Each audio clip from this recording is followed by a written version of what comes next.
नमस्कार दोस्तों, आज की हमारी कहानी है अपमान बना वरदान। रात के 8 बज रहे थे। रमा जी बार बार दरवाजे की तरफ निहारे जा रही थी और अब कब 8 से 9 और 9 से 10 बज गए पता ही नहीं चला। एक एक मिनट रमा जी के लिए भारी हो रहा था, पर अब तक बेटी तन्वी का कोई अता पता नहीं था। उन्होंने कई बार फोन भी करने की कोशिश की, पर उसका फोन भी नहीं लग रहा था। बाहर आंधी तूफान के साथ बहुत तेज बारिश हो रही थी। यह देख रमा जी की चिंता, हे भगवान, कहाँ रह गई मेरी बच्ची, कहीं किसी मुसीबत में तो नहीं फंस गई। सोचते ही मन तरह तरह की आशंकाओं से भर गया। उसने तुरंत जाकर ईश्वर के आगे हाथ जोड़ लिए। हे प्रभु, मेरी बच्ची का ख्याल रखना, उसे सही सलामत घर पहुंचा देना। प्रार्थना करते करते उनकी आंखों से आंसू की धारा बह निकली। तन्वी डॉक्टर थी और गुड़गांव के एक बड़े हॉस्पिटल में इंटर्नशिप। यूं तो हर रोज लगभग 9 बजे के आसपास घर आ जाया करती थी, परंतु आज रविवार है और आज के दिन वह गरीब बस्ती में फ्री में इलाज करनी जाती है। वे अपना काम निपटा कर 8 बजे तक घर आ जाया करती थी, पर आज पता नहीं अब तक क्यों नहीं आई। अगर कभी देर हो जाती थी तो फोन कर बता देती थी, फिर आने में। पर आज तो न उसने कुछ कहा और न ही कोई फोन किया। रमा जी पूजा रूम से निकलकर एक बार फिर खिड़की से बाहर झांकने लगी, परंतु बाहर तेज बारिश की वजह से कुछ भी साफ साफ नजर नहीं आ रहा था। रमा जी की घबराहट बढ़ती जा रही थी। उन्होंने एक बार फिर से तन्वी को फोन, पर इस बार भी नहीं लगा। तब उन्होंने खुद को तसल्ली दी, आज बहुत तेज बारिश हो रही है, हो सकता है इसी वजह से कहीं अटक गई होगी। फिर भी इतना समय कहाँ लग, सोचकर उनकी धड़कनें तेज हो गई। बुरे ख्याल मन से जा ही नहीं रहे थे। वे ध्यान बटाने के लिए कमरे में इधर से उधर कमरे को नापने लगी। तभी दरवाजे पर खटखट की आवाज सुनाई दी। दरवाजा सामने तन्वी थी। माँ कुछ बोलती उससे पहले ही तन्वी ने तुरंत उन्हें गले से लगा लिया। माँ की बढ़ती हुई धड़कनें, उनकी घबराहट देख तन्वी को समझने देर न लगी। तन्वी ने माँ से अलग होते हुए कहा, आप क्यों इतना घबरा रही हैं? मैं ठीक हूँ। बोलते हुए तन्वी अंदर आई और सोफे पर अपना बैग रख दिया। कहाँ रह गई? ने चिंतित होते हुए तन्वी से पूछा, इतनी देर क्यों हो गई? रमा जी ने जरा गुस्से से पूछा। तन्वी अभी कुछ बोलती उससे पहले ही रमा जी ने एक बार फिर कहा, देखो मैं फिर कहती हूँ, अब रविवार को काम करना बंद कर दो, घर पर ही रहा करो मेरे साथ। मेरे लिए भी थोड़ा समय निकालो, मैं भी अकेले परेशान हो जाती हूँ। माँ, आप इतना क्यों नाराज हो रही हो? आज देर हो गई, पर किस लिए हुई यह भी तो सुनो। और मैं यह काम क्यों छोड़ दूँ? आप जानती है ना, मुझे अच्छा लगता है बस्ती में जाना, उन्हें देखना। इससे मुझे कितना सुकून मिलता है, खुशी मिलती है। हाँ जानती हूँ, पर अब कोई ज़रूरत नहीं है।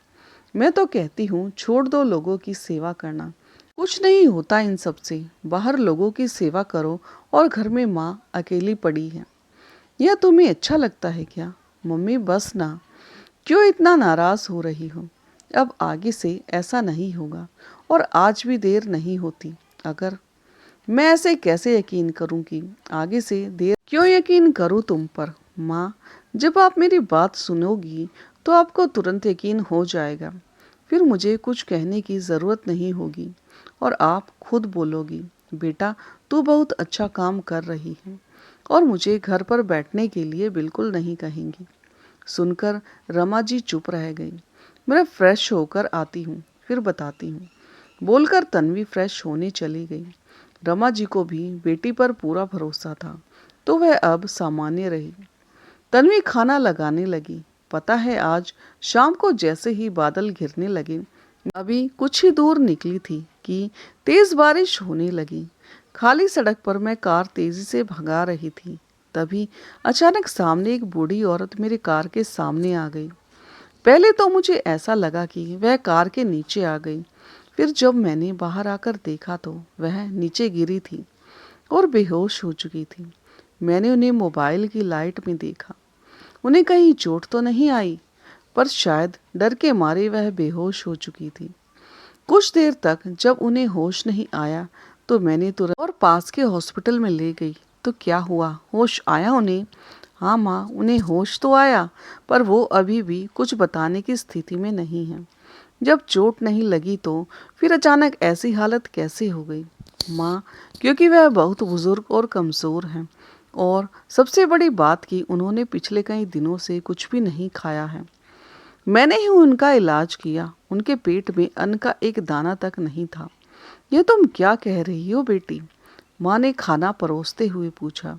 जो देखा वही बोल रही हूँ माँ, और सच बोल रही हूँ। अब कल जाकर देखती हूँ, अगर सुधार नहीं हुआ तो उन्हें लेकर अपने हॉस्पिटल में एडमिट कर दूंगी।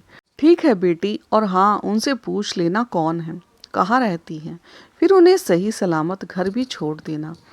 ठीक है माँ, उन्हें सही सलामत उनके घर पहुँचा दूंगी। तन्वी ने एक खाने का कोर अपने मुंह में लेते हुए कहा।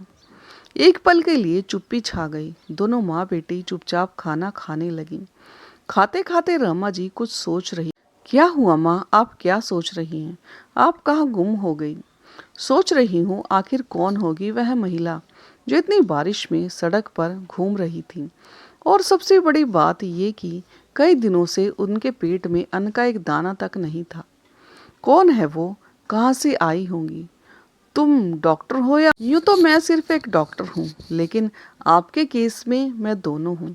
हर चीज़ आप बहुत ज़्यादा सोचने लगती हो, इसलिए आपको कुछ बताने का मन नहीं करता।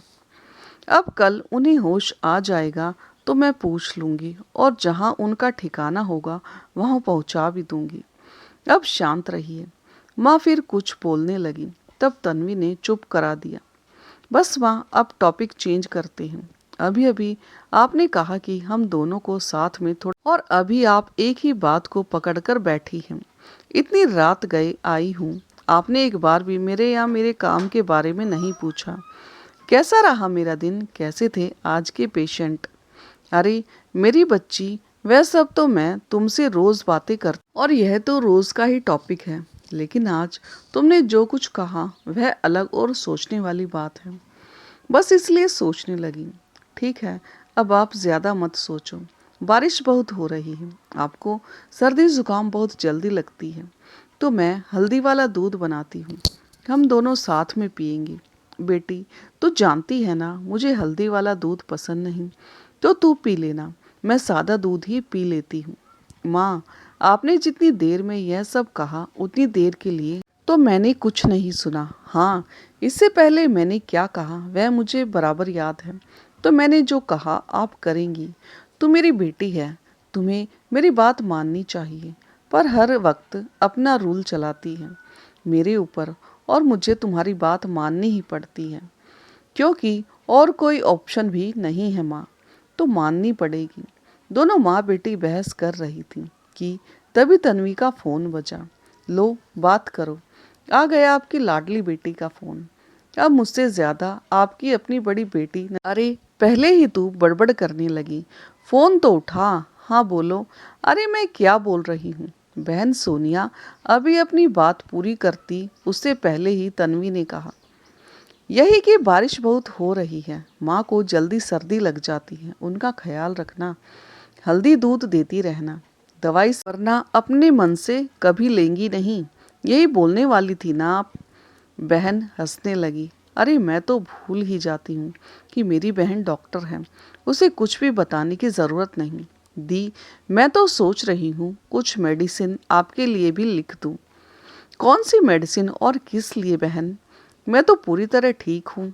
अरे दी, यादाश्त बढ़ दिन पर दिन आपकी यादाश्त कमज़ोर होती जा रही है, न इसके लिए। अच्छा, तो तुम मुझे भुलक्कड़ बोल रही हो?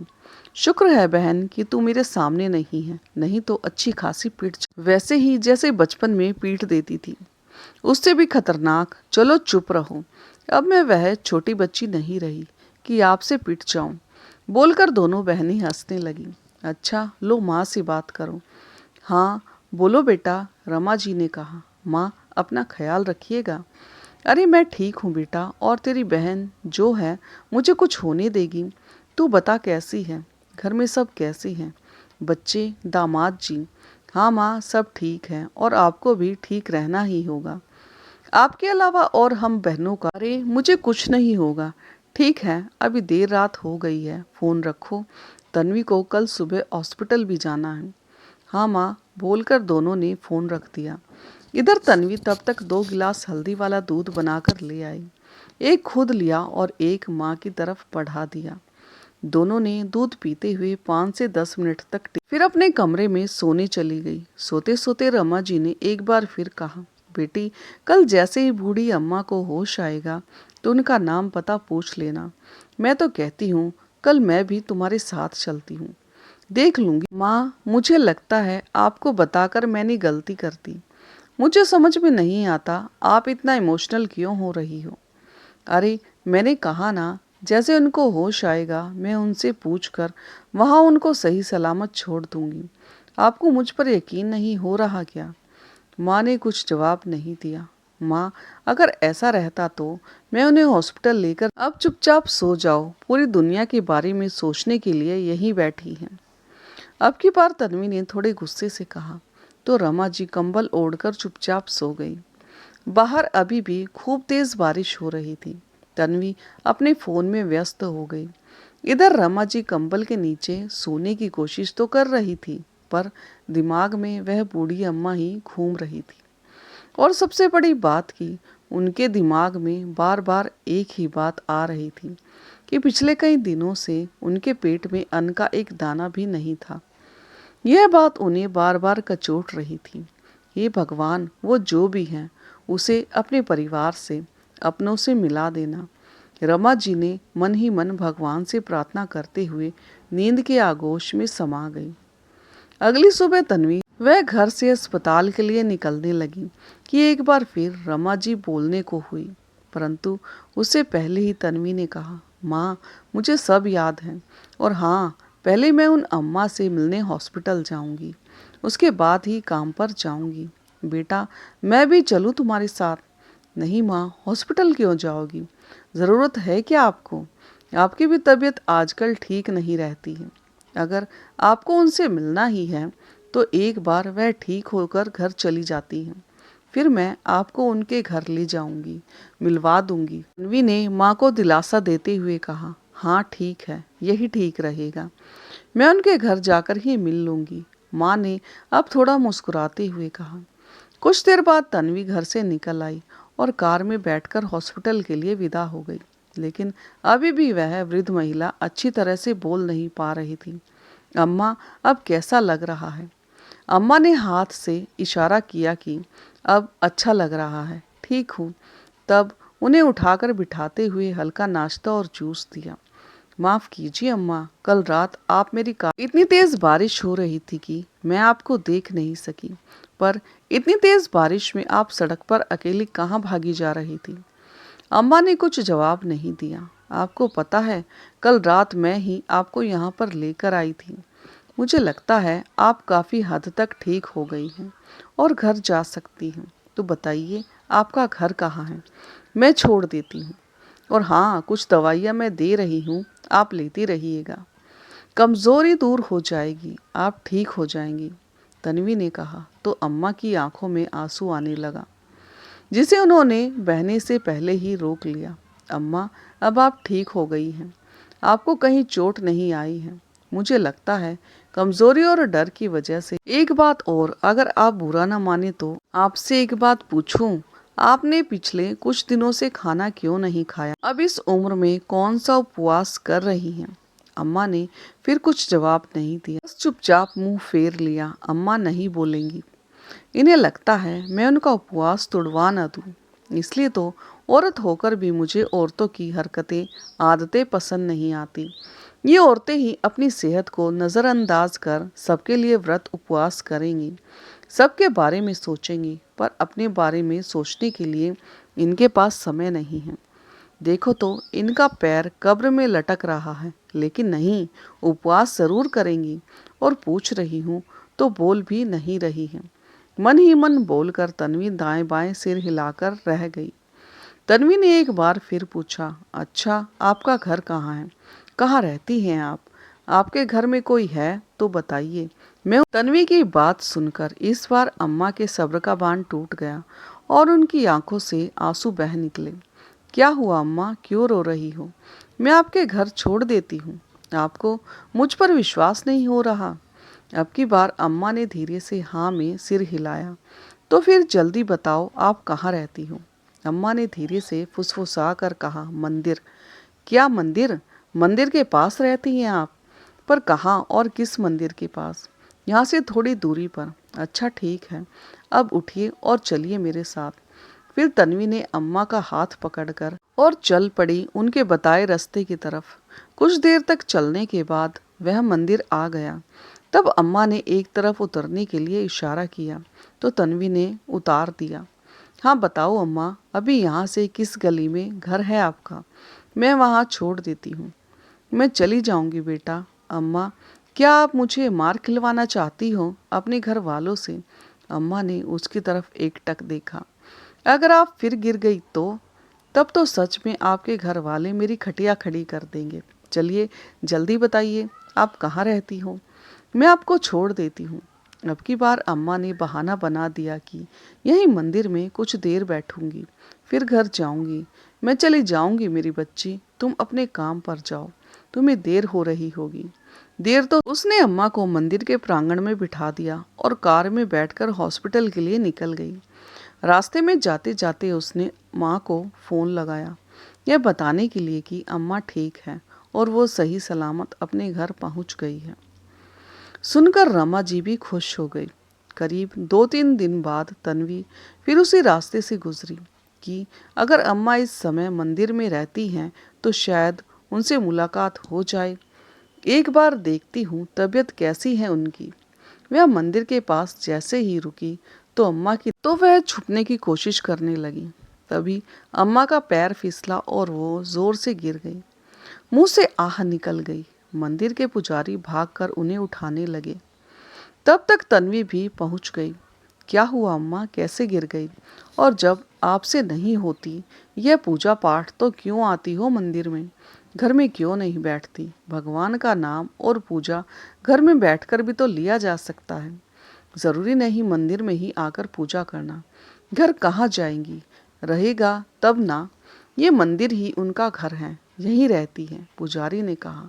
तो तन्वी शौक हो गई और अम्मा शर्म के मारे। अब तन्वी को एहसास हुआ कि अस्पताल में कोई क्यों नहीं आया, न ही किसी ने खोज खबर ली। अब तन्वी को उनके बारे में जानने की उत्सुकता आने लगी। लेकिन पंडित जी, इनका कोई न कोई तो ठिकाना तो होगा था, पर अब नहीं। उनके बेटा बहू विदेश में रहते हैं और जो घर वे इन्हें रखने को तैयार नहीं, पिछले कुछ दिनों से यहीं रहती हैं। मंदिर में जो प्रसाद चढ़ता है वही खाती हैं और यहीं रात को सो जाती हैं। बेटा, मैं इसके आगे और कुछ नहीं जानता। वह जो पूछना है अम्मा से ही पूछ लो। सुनकर तन्वी काफ़ी गंभीर हो गई। अब तन्वी को अम्मा से हमदर्दी होने लगी, पर वहाँ उनके सामने जाहिर नहीं होने दिया। वह उनसे पास से हट गई और सोचने लगी, क्या यह सच है? शायद सच में कोई नहीं है, नहीं तो अब तक कोई ना कोई ज़रूर आया होता। क्या करूं? मैं इन्हें लेकर अपने घर चली जाऊं? एक बार माँ से पूछती हूँ। हाँ, यही सही रहेगा। परंतु माँ ने फ़ोन नहीं उठाया। तब तन्वी ने बिना कुछ सोचे समझे अम्मा का हाथ पकड़ा और उन्हें रास्ते में अम्मा तन्वी को कृतज्ञ नज़रों से देख रही थी। क्या हुआ अम्मा, आप मुझे ऐसे क्यों देख रही हो? सुनकर अम्मा भावुक होते हुए बोली, खुश रहो मेरी बच्ची, खूब आगे बढ़ो, खूब तरक्की करो, माँ बाप का नाम रोशन करो। बोलकर अम्मा ने उसके सिर पर अपना हाथ रख दिया। जैसे तन्वी को एक अपनेपन का एहसास हुआ। ऐसा लगा मानो कोई खास और गहरा रिश्ता हो तन्वी का। मन हो रहा था अम्मा से पूछे उनके परिवार वालों के बारे में, लेकिन नहीं पूछा। कहीं उन्हें बुरा लग गया तो? बेटा, मुझे देखकर कहीं तुम्हारे घर वाले परेशान हो गए तो? अम्मा ने कहा, वो बिल्कुल परेशान नहीं होंगे, आप चिंता मत करो। बेटा, तुम्हारा नाम क्या है? तुम्हारे घर में और कौन कौन है? मेरा नाम तन्वी है और घर में 2 बहनें और हैं, उनकी शादी हो चुकी है। भाई भाई नहीं है? नहीं। और पापा, वह बहुत पहले ही गुजर चुके हैं। और तुम्हारे पैर में क्या हुआ? तुम ठीक से चल नहीं पाती? चोट लगी है क्या? नहीं, पोलियो है। माँ कहती है जब मैं बहुत छोटी थी तभी मुझे पोलियो। भगवान बिना अच्छे लोगों को ही तकलीफ देते हैं। तन्वी मुस्कुरा कर रह गई। अम्मा भी चुप हो गई। क्या हुआ अम्मा, आप क्या सोचने लगी? मतलब तुम्हारी मम्मी ने अकेले तुम तीनों बहनों को पाला और पढ़ाया लिखाया? हाँ अम्मा, तन्वी ने मुस्कुराते हुए जवाब दिया। बहुत हिम्मत वाली जान पड़ती है तुम्हारी माँ। हाँ वो तो है। कुछ इसी तरह बात करती हुई रास्ता कट गया और तन्वी घर पहुंच गई। अम्मा को लेकर घर पर गई तो दरवाजे पर ताला लगा था। माँ शायद बाहर कहीं सामान लेने गई थी। उन्होंने अपने पास रखी चाबी से दरवाज़ा खोला और अम्मा को बेड पर बैठने के लिए कहा। फिर रसोई में जाकर उनके लिए एक गिलास पानी लाई। अम्मा ने चाय पीने से इनकार कर दिया तो तन्वी उनके लिए नाश्ता ले आई। अम्मा ने नाश्ता किया और दवाई खाई तो उन्हें नींद आने लगी। तन्वी उन्हें गेस्ट रूम में ले गई और बेड पर सुला दिया। तन्वी ने अस्पताल में फ़ोन कर दिया कि आज ज़रा आने में देर हो जाएगी। कुछ देर में अम्मा सो गई और तन्वी बरामदे में बैठकर माँ के आने का इंतज़ार करने लगी। कुछ देर बाद जब रमा जी आई तो तन्वी को घर में देखा तो आश्चर्यचकित हो गई। क्या हुआ बेटा, वापस क्यों आ गई? आज हॉस्पिटल नहीं गई? तबीयत तो ठीक है ना? हाँ माँ, मैं ठीक हूँ। तो फिर क्या हुआ, क्यों वापस आ गई? और आई तो मुझे फ़ोन क्यों नहीं किया? तन्वी ने यह भी कहा कि वह अम्मा को लेकर आई हैं। सुनकर माँ ने कहा, बेटा यहाँ लेकर आ गई वो तो ठीक है, लेकिन उनके घर वाले अगर कोई भी होगा तो वह कितनी परेशान होंगे। नहीं माँ, कोई नहीं है उनके घर में, अकेली रहती हैं और वह भी मंदिर में। अगर कोई है भी तो उनके घर में तो अब तक कोई खोज खबर क्यों नहीं ली? ठीक है, कुछ दिन रहेंगी, उसके बाद तबीयत ठीक हो जाएगी। तब तक मैं देख लेती हूँ, पता करती हूँ कोई सच में है या नहीं। क्या कहती हैं आप? हाँ ठीक है बेटा, कोई बात नहीं। लेकिन अम्मा कहाँ हैं?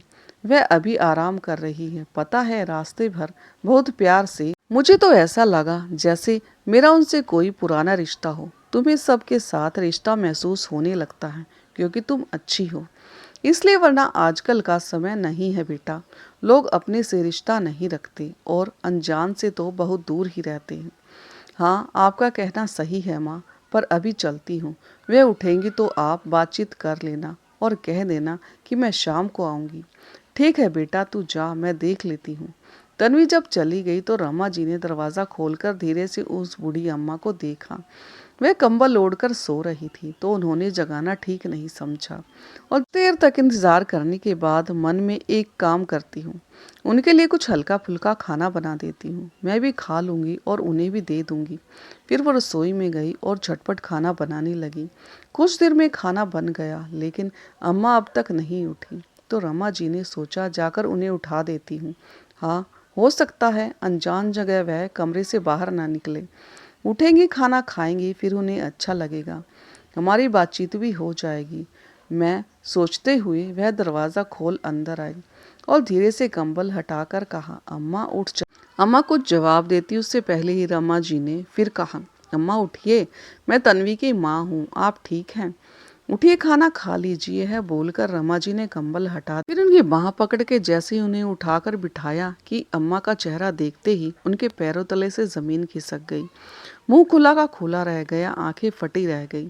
कुछ यही हाल बूढ़ी अम्मा का भी था। अम्मा कुछ बोलने, लेकिन अम्मा की आवाज मुंह में ही रह गई और बोल नहीं सकी। इधर रमा जी आंखों में झरझर आंसू बहने लगे। माँ जी, आप इस हालत में कैसे?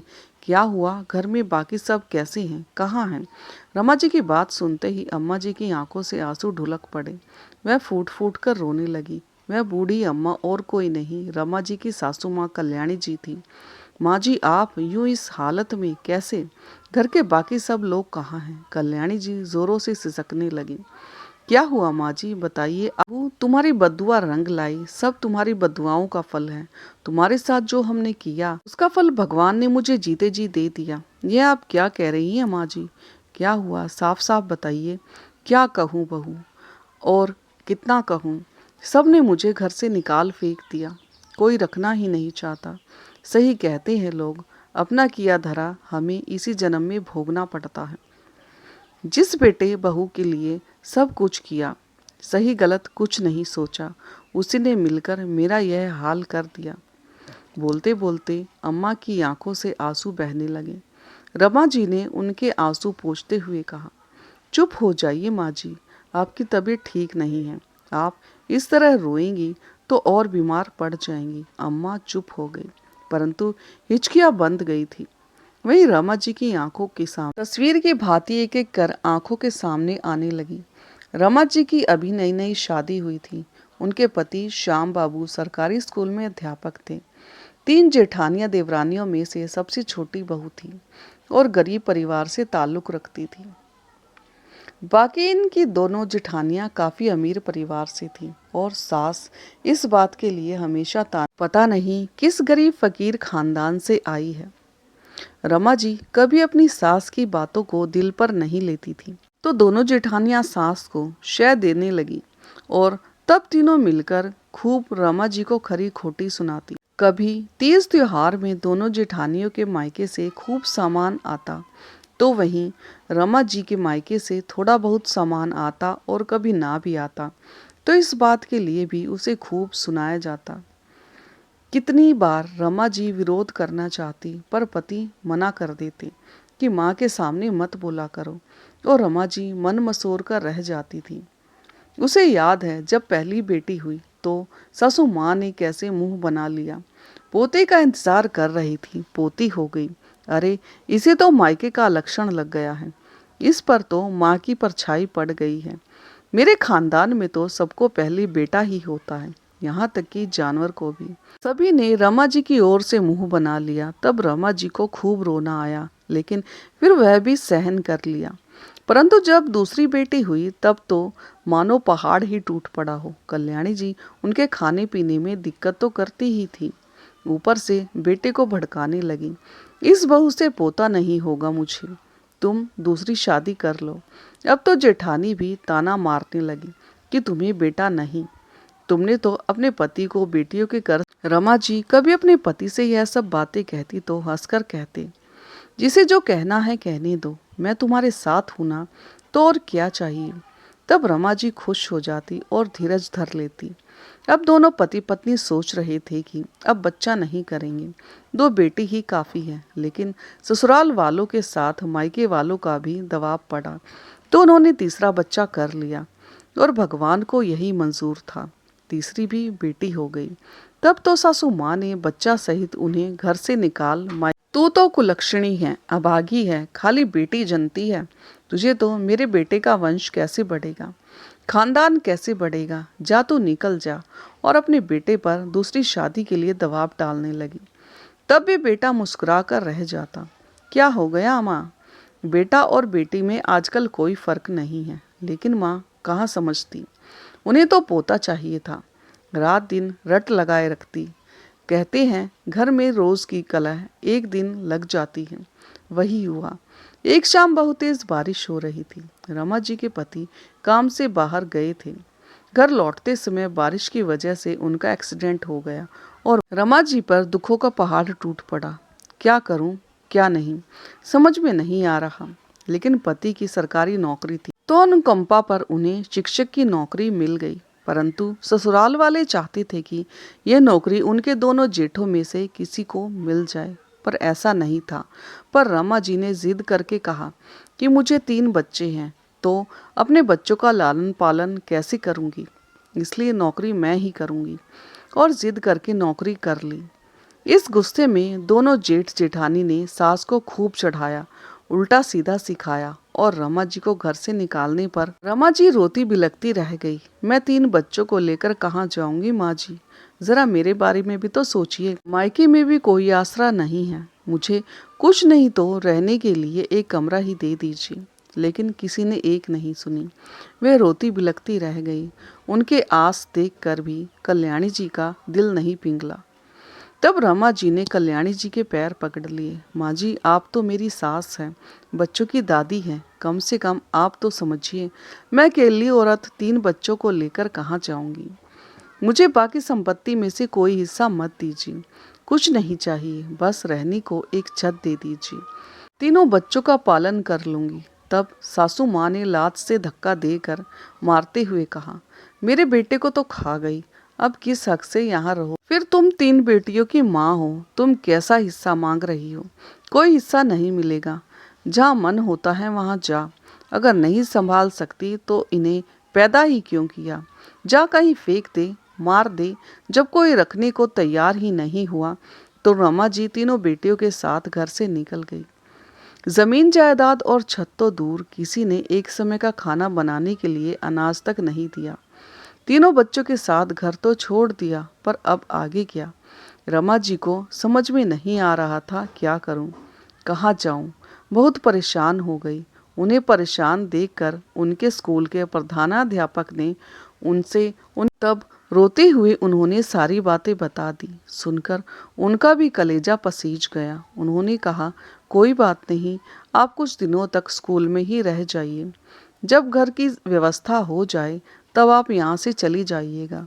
तब रमा जी तीनों बेटियों को लेकर उसी स्कूल में रहने लगी, जिसमें वह इसी बीच छोटी बेटी की तबीयत खराब हो गई और जब डॉक्टर के पास ले जाया गया तो पता चला उसके पैर में पोलियो हो गया। अब रमा जी क्या करें।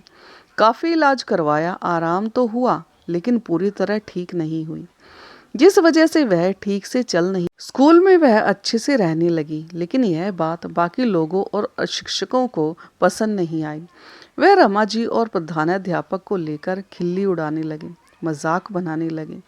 उस दिन समझ में आया, सिर्फ औरत ही औरत की दुश्मन नहीं होती, बल्कि मर्द भी बड़े दुश्मन होते हैं। अपने चरित्र पर उंगली उठते देखा, उन्होंने एक छोटी सी कोठरी किराए पर ली और उसमें रहने चली गई। फिर धीरे धीरे उन्होंने घर का सामान भी जुटाया और ज़मीन लेकर घर भी बना लिया। तीनों बेटियां काफ़ी होशियार, समझदार और पढ़ने में तेज तर्रार थीं। पढ़ाई पूरी होते ही रमा जी की दो बेटियों की शादी बिना, लेकिन छोटी बेटी पोलियो की वजह से दिव्यांग थी, इसलिए अब रमा जी को बहुत चिंता होने लगी कि इसकी शादी कैसी होगी। तब तन्वी ने कहा, माँ, आप मेरी शादी की चिंता मत कीजिए, मुझे पढ़ने दो, मुझे डॉक्टर बन पहले पढ़ाई कर लूं, अपने पैरों पर खड़ी हो जाऊं, फिर शादी बाद में देखेंगे।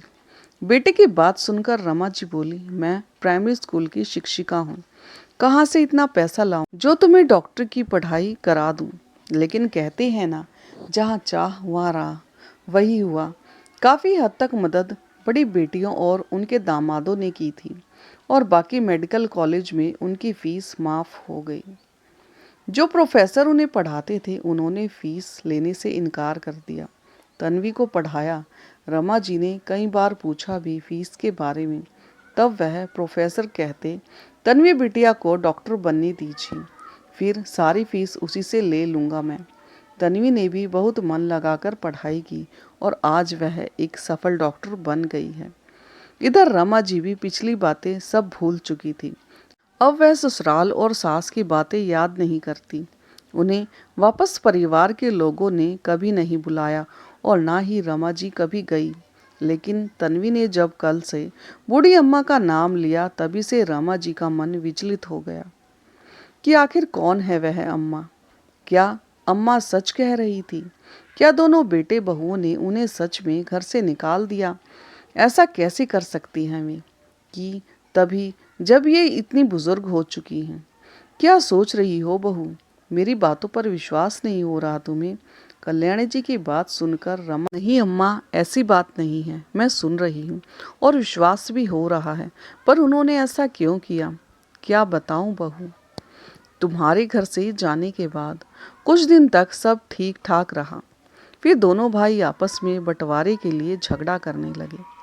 मैं जब उन दोनों को समझाने के लिए लगी तब वह दोनों मुझसे लड़ने लगे। अंत में मैंने सारी संपत्ति को दोनों बराबर हिस्सा, जब मैं अपने लिए हिस्सा रखने लगी तो दोनों ने कहा, आप हमारे साथ रहना तो अलग हिस्सा लेने की आपको क्या ज़रूरत है। मैं भी सहमत हो गई उनकी बातों से, पर बाद में दोनों बहुएं झगड़ा करने लगी कि मैं किसके साथ रहूं। दोनों आपस में झगड़ रहे थे। माँ को तुम रख लो, माँ को तुम रख लो। फिर 6-6 महीना करके दोनों मुझे रखने को तैयार। मैं जिसके साथ रहती वो बहू मुझसे नौकरों की तरह व्यवहार करती, घर का सारा काम करवाती और खाना माप माप कर देती, वह भी समय पर नहीं।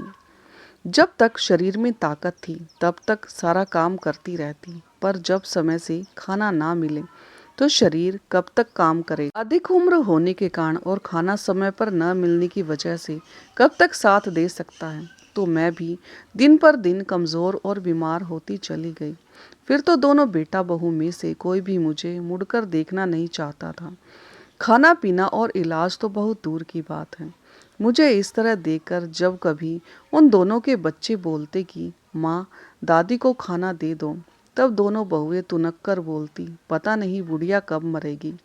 इतना ही नहीं, वह रोज़ मुझे कोसने लगी, घर से निकल जाने को और कहीं भी डूब मरने को कहने लगी। मुझे देखते ही तो उनके माथे पे त्योड़ियाँ पड़ जाती थी। यह सब सुनकर जब नहीं बर्दाश्त हुआ, तब मैं घर से निकली। किसी ने भी एक बार भी मुड़कर मुझे नहीं बुलाया, लेकिन हाँ, बहू को यह याद था कि मेरे हाथ में 4 सोने की चूड़ियाँ हैं। बस वही चूड़ियों के लिए उसने मुझे फिर से घर पर बुलाया और बोलकर कल्याणी जी फूट फूट कर रोने लगी। रमा जी ने उन्हें पकड़ लिया और आंसू पोंछने लगी। अम्मा, आप क्यों रो रही हैं? और उस रात आप कहाँ जा रही थी? कल्याणी जी चुप हो गई। बताइए ना अम्मा, आप कहाँ जा रही थी? उस रात इतनी तेज बारिश में नदी में डूबने जा रही थी। सुनकर रमा जी को मानो चक्कर सा आ गया।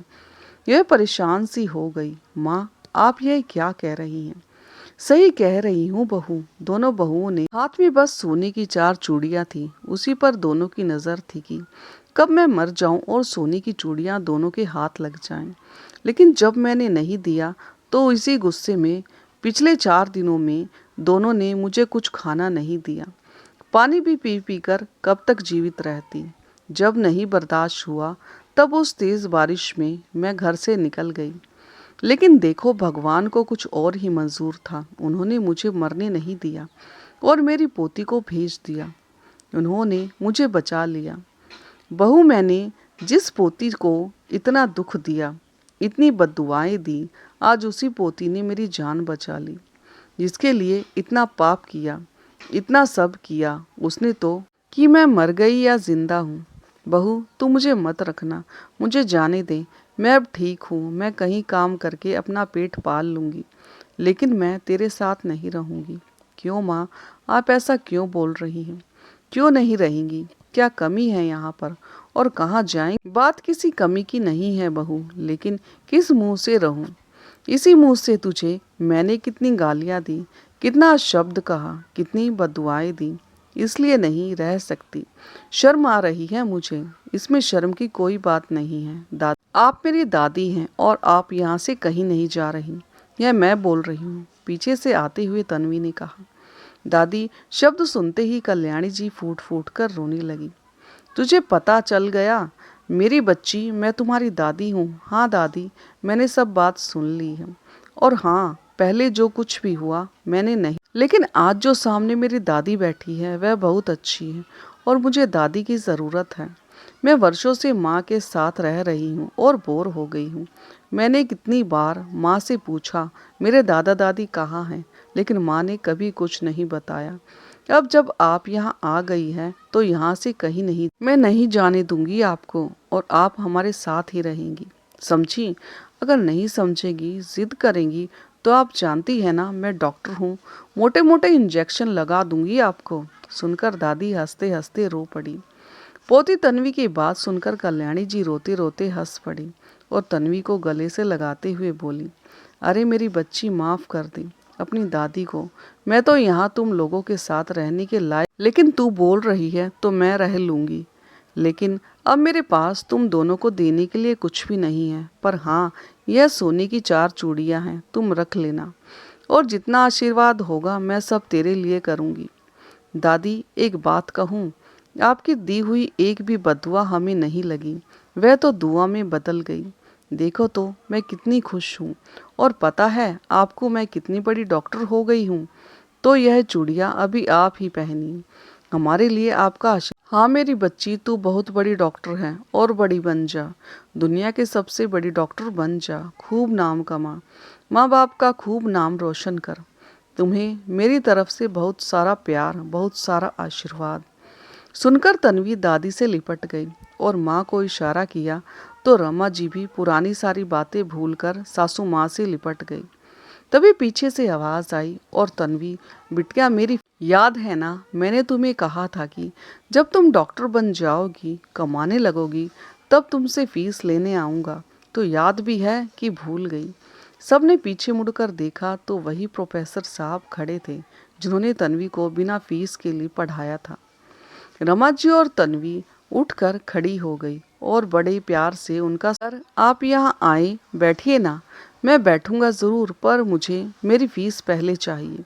आपको याद भी है कि नहीं? जी सर, आपकी जो भी फीस बनती है वह मैं सब देने के लिए तैयार हूँ। बताइए क्या फीस है आपकी? रमा जी ने कहा। पक्का रमा जी, आपकी दया से बिटिया डॉक्टर बन गई है, अच्छा कमा रही है, क्यों नहीं देंगे आपकी फ़ीस? बताइए ना, आपकी फ़ीस क्या है? मेरी फ़ीस यह है कि मैं चाहता हूँ तन्वी बिटिया मेरे घर की बहू बन जाए। मेरा एक बेटा डॉक्टर है, मैं उसके लिए आपसे तन्वी का हाथ। यह बात सुनकर सभी आश्चर्यचकित हो गए। तन्वी शर्मा कर घर में चली गई। वही रमा जी की आंखों से खुशी के आंसू बह निकले। सर मैं नहीं जानती कि आपका आभार किस तरह व्यक्त करूं। मेरी सारी चिंता दूर कर दी आपने, लेकिन क्या रमा जी? मेरी बेटी दिव्यांग है। क्या आपका बेटा? रमा जी अभी अपनी बात पूरी करती उससे पहले ही प्रोफेसर, आप कैसी बातें कर रही हैं? मुझे और मेरे बेटे दोनों को तन्वी बहुत पसंद है और हमें तन्वी बिटिया के दिव्यांग होने से कोई आपत्ति नहीं है। अगर आपकी हाँ हो तो हम पंडित जी से मिलकर जल्दी ही सगाई और शादी का मुहूर्त निकलवा लेते हैं। रमा जी ने भी हंसते हुए कहा। जी सर बिल्कुल, और शुभ काम में देरी। रमा जी अब आप मुझे प्रोफेसर साहब नहीं समधी जी बोलिए। सुनकर सब हंसने लगे। तभी तन्वी अंदर से चाय नाश्ता लेकर आई। उसने सबके पैर छुए, दादी का भी आशीर्वाद लिया। अगले ही दिन पंडित जी आए, सगाई और शादी के शुभ मुहूर्त निकलवाया। 1 महीने ही के बाद शुभ मुहूर्त निकला। बड़े धूमधाम से तन्वी का विवाह हुआ। वह ससुराल चली गई, लेकिन जाते जाते उसने डॉक्टर पति से कहा कि मेरी माँ का हम बहनों के अलावा और कोई नहीं है और मैं चाहती हूँ कि अपने ससुराल और सास ससुर के साथ में माँ का भी ख्याल, और अब तो बूढ़ी दादी भी हैं तो उनकी भी देखभाल करनी है मुझे। पति ने हंसते हुए कहा, सिर्फ तुम्हारी माँ, तुम्हारी दादी और हमारी दादी? एक बात और, तुम अकेले नहीं, हम मिलकर उनका ख्याल रखेंगे। सुनकर तन्वी खुश हुई और पति से लिपट। दोस्तों आपको ये भावुक और प्रेरणादायक कहानी कैसी लगी और कहानी का कौन सा हिस्सा आपके दिल को छू गया, कमेंट करके ज़रूर बताएं। और हाँ, यदि चैनल पर नए हो तो चैनल को लाइक, सब्सक्राइब और शेयर करना ना भूलें। तो मिलते हैं एक नई कहानी के साथ, तब तक के लिए धन्यवाद।